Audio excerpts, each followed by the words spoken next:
7 years I've pursued these investigations. That sparks a lot of different thoughts. Was that really how I felt about it? Could I have done better? How have there been so many Swan Princess films? That question may yet live forever. I have my fair share of second guesses and regrets. Right now, it's because I'm alone, without those who helped start this whole thing.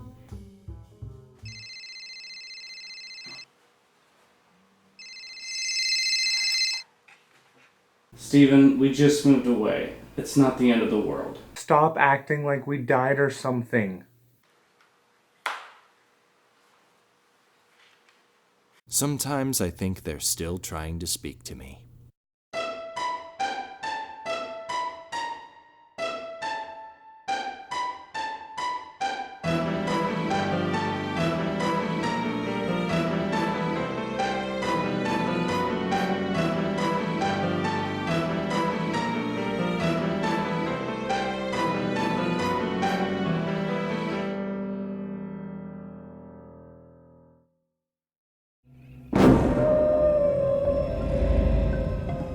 Here we have a movie about mutated spiders. I'm usually cautious yet composed around household spiders, but the thought of them enlarged unnerves me, so I'm really not looking forward to this. I remember seeing this movie's trailer years ago. The title stuck in my mind, but I haven't looked much deeper into it since then. But hey, it's the 50th episode, and 2 people have requested that I review this movie. Aside from the Swan Princess movies, I usually only get 1 request per film. So if this is what qualifies as popular demand, I guess I'm taking a look at 8-Legged Freaks. While listening to a conspiracy-themed radio show, You still think that we actually landed on the moon? That Oswald killed Kennedy and that a black man's vote in Florida actually counts? Wake up, people! a truck driver swerves to avoid hitting a bunny and spills a container of toxic waste into the river. This may sound straight out of a comic book, but based on our world, probably a little more likely to happen than you'd think. A boy named Mike visits an old guy named Joshua who maintains a spider farm and has been feeding them crickets from the contaminated river. See, the male orb weavers compete for the female's attention. They all try to give her, the best present.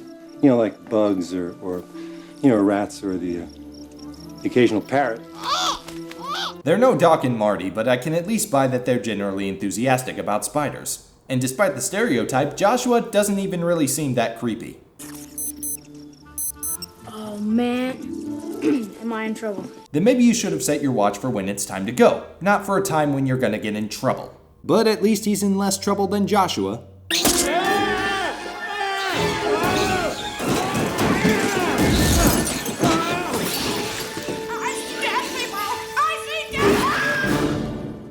The small town of Prosperity, Arizona is home to Sheriff Sam, a single mom trying to raise her 2 kids, Mike. All right, you're grounded, mister. But Mom, I've got to tell Joshua about this contamination. I don't want you hanging out with that weirdo. And Ashley. You just bought yourself a reckless, Brett. Oh, come on, give him a break. Get in the truck, Ashley. Mom! Scarlett Johansson. For some reason, I feel like I've heard that name a lot over the last 9 years. We also have Mayor Wade, who's trying to convince the citizens to relocate. Now, Vironol wants all of our properties or none of our properties. Let's face it, the town's going broke and they're willing to pay us to relocate. How do we know that this isn't just another one of your get-rich schemes, like, building this ridiculous mall out here? And returning heir to the town's mines, Chris McCormick. You know those mines are filled with methane gas. You're gonna load that gun with toxic waste? My father said he found the Agua Mesa lode. I believe him. Well, he said a lot of things near the end, Chris. I'm not selling the mine. So clearly, if there's anybody in town that this politician needs on his side, it's Chris. Don't make the rest of the town suffer just because you feel guilty you weren't around when your father died. I'm talking to you. The negotiations were short. As is wont to happen in small towns, Sam and Chris knew each other a while back. Just like old times, huh? Sure, everything will be sorted out in the morning. All righty. So it's nice to see that you still like men. What the hell are you talking about? It's pretty cute for an old fogey kind of guy, Just needs a shave. Following that, we get our second major spider attack of the movie. The victim, a cat in the drywall.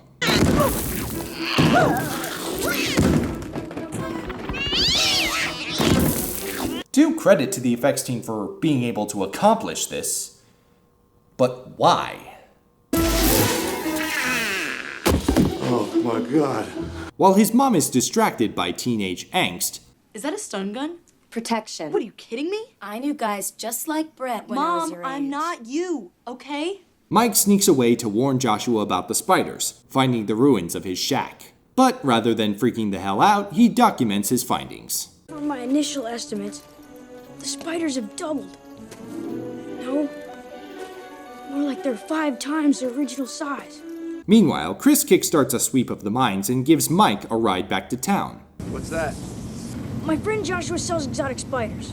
They've been growing bigger and bigger over the last couple of weeks, and now they've grown so big that they've broken out of their cages and headed down to the mine shafts.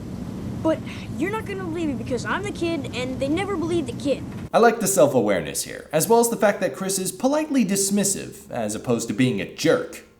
You know, it does kind of look like an old piece of cactus. See? Alas, the miners don't get the benefit of Mike's warning.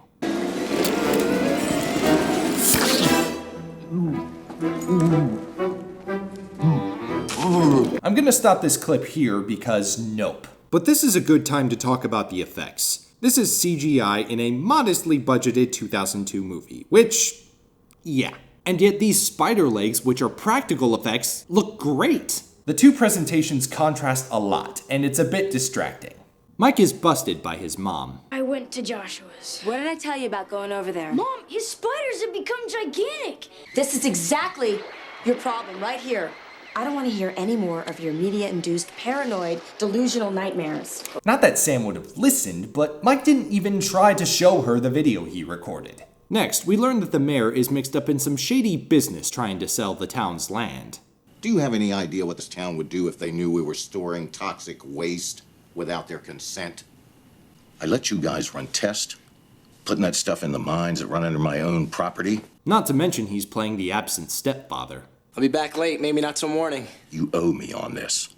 Going off to get wasted, have a wild orgy, and I might steal a car. You want one? Brett, I'm on the phone. Go have some fun. I'll see you later. Now this may be kind of tragic, but it also makes me laugh a little bit. More animals start to disappear, and the shock jock, Harlan, starts talking about it on his show. We all know about those cows in New England and the probe, the anal probe. Let's talk about the anal probe. I mean, what is that? I mean, what are they looking for? I mean, it's just wrong. I don't follow this type of show in real life, but just for this movie, I love seeing what crazy path this guy's brain is taking him on. You're all ostriches with your head stuck in the dirt. Which just leaves your ass sticking up in the air. You're inviting the aliens in, people. They have no choice but to probe you in the butt. Out in the desert, Brett takes it one step too far with Ashley. Well, I can't help it. You just bring out the beast in me. Brett, back off! Perfectly justifiable in this case, but still. And because this might as well happen to Brett too, some spiders show up.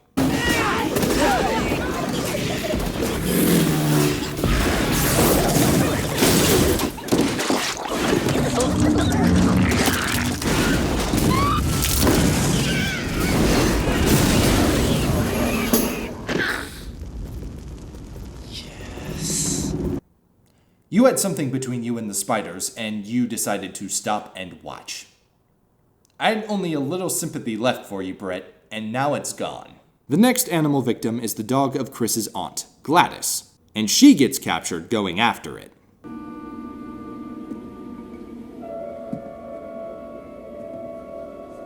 Hey, Gladys. I know the purpose is to build tension, but in these situations in movies, I always find myself wishing these people would walk even just 50% faster than they are. This ain't no cactus.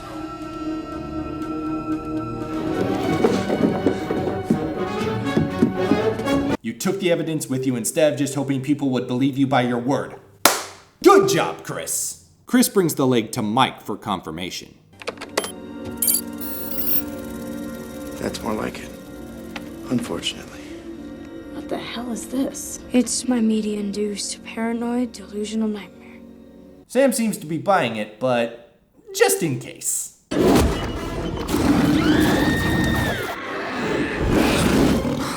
Spidey!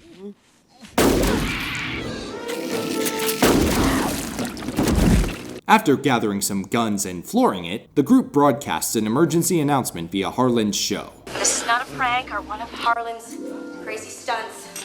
We have a crisis situation on our hands. The town is being overrun by giant spiders. What the hell kind of bullshit is that? Space aliens, you believe this you have a hard time with? Now, the viewer in me loves lines like this. But the critic in me says, "Quit doing my job for me, movie." The spiders advance on the town, so Sam gets everyone to hide in the securely barricaded mall. If you build it, they will come. What can I say? If it works, it works. With the phone lines down, the mayor loans his cell phone to Chris so he can call for help. It goes as well as you might expect. This is emergency services, sir, not dial-a-gym. I'm hanging up on you, Don't hang sir. up on me, lady. Please, please!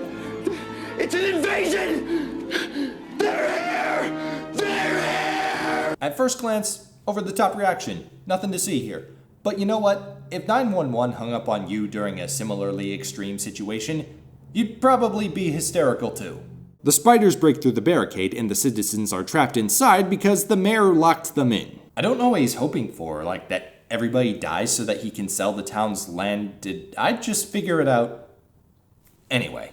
Get back, you eight-legged freak! He said it! He said it! After Brett comes to the rescue,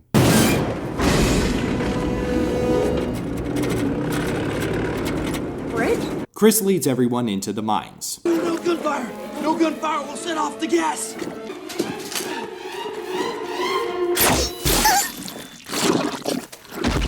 He comes up with a plan to save his Aunt Gladys and take care of the spiders. Keep following those wires. There's a wooden shed on the outside with a generator. Get it started as soon as possible. What are you up to? I got an idea.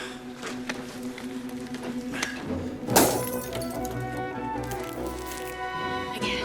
And also tries to make a confession to Sam before she overrules him. Sam. I know. You beat up my ex because you found out he was cheating on me. And you couldn't tell me because you didn't want to break up my family. And you love me. You've always loved me. And if only you'd said something sooner, maybe our lives would be different. Exactly. I like this so much, I wish it were in a more deserving movie. Chris finds both Gladys and the gold mine his father discovered before he died. Okay. Using Ashley's stun gun to give it a charge, the generator activates, igniting the gas in the mine and engulfing the spiders. Adios, can swim.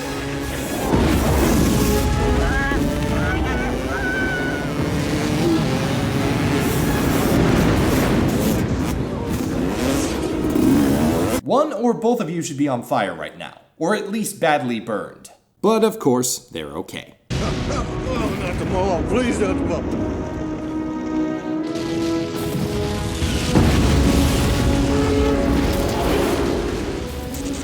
I hope the goddamn insurance pays for this. And now emergency services show up, for very unexpected reasons. They listen to my broadcast. We never miss a show. Where are the aliens? My Aunt Gladys was the only one I found alive. I checked the other cocoons, but nobody made it. Cocoons! Hey guys, we got cocoons! I told you we weren't the ride! Glad you came back home? Yeah. And so, the movie ends as it began, with Harlan's broadcast. As far as Chris McCormick reopening the gold mines and putting everyone back to work, well, that, my friends, is another story altogether.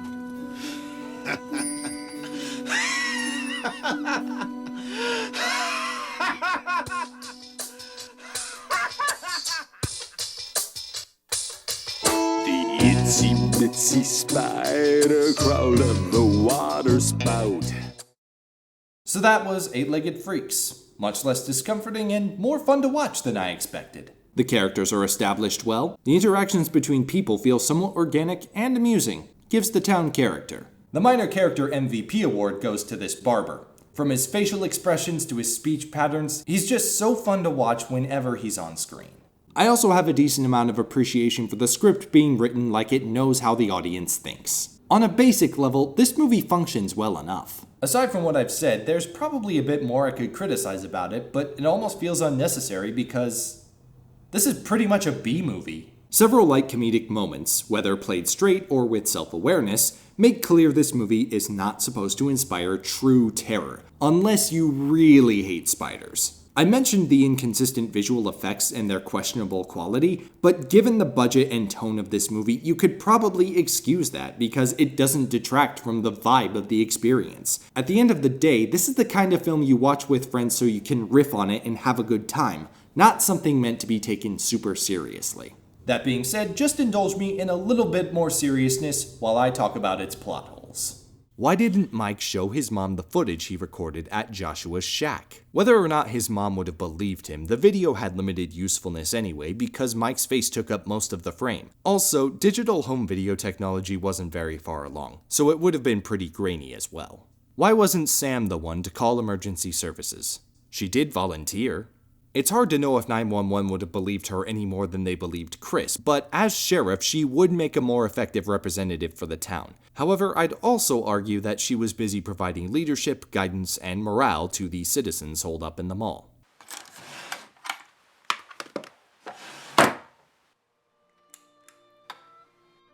Despite the fact that I continue to come back to this garage after all these years, a lot has changed about doing this. Many people have come and gone, as is the nature of life. And even though I won't always be able to enjoy the presence of these people, the memories they've helped me to create will last forever.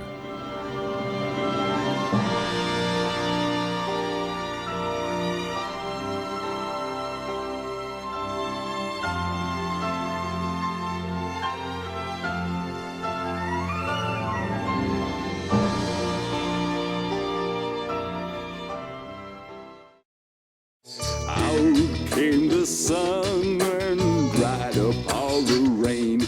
And the itsy bitsy spider went up the spout again.